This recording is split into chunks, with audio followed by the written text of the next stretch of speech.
বললাম synaptic vesicle. এবারে দেখো এই সাইন্যাপটিক ভেসিকলের মধ্যে আবার নীল নীল ডট ডট কিছু দেওয়া আছে, অর্থাৎ প্রত্যেকটা ভেসিকল কিছু তরল পদার্থ দ্বারা পরিপূর্ণ রয়েছে। এই তরল পদার্থগুলোকে বলা হচ্ছে কি নিউরো ট্রান্সমিটার।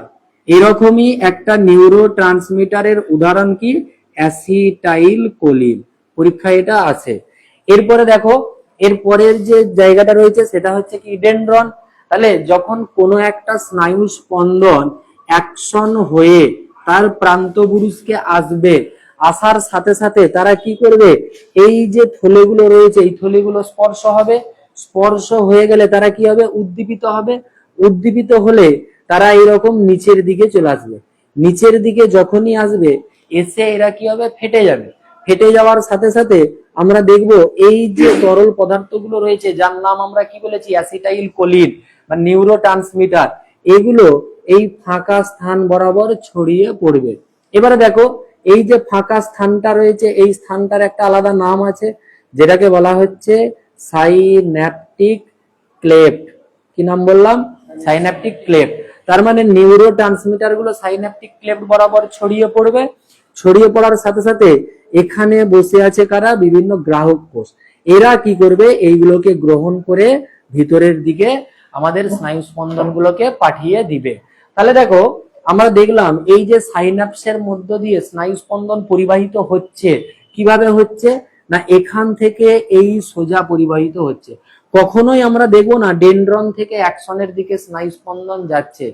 যেহেতু স্নায়ু স্পন্দন একটা মুখে পরিবাহিত হয় সেই জন্য সাইন্যাপসকে বলা হয় শারীরবৃত্তীয় ভালভ। হৃৎপিণ্ডেতে আমরা ভালভ দেখেছি, ভালভ কি কাজ করে, রক্তকে একমুখী সঞ্চালনে সাহায্য করে। এখানে সাইন্যাপসও কি করবে, স্নায়ু স্পন্দনকে একমুখী পরিবহনে সাহায্য করে। তাহলে এই হলো সাইন্যাপস। আমাদের সাইন্যাপসের কাজ কি বললাম, যেটা স্নায়ু স্পন্দনকে একমুখী পরিবহনে সাহায্য করে। এখানে আরেকটা জিনিস মনে রাখবে যে এই যে নিউরো ট্রান্সমিটারের উদাহরণ কি হবে, অ্যাসিটাইল কোলিন। এরপরে আমরা দেখব স্নায়ুতন্ত্রের গঠন।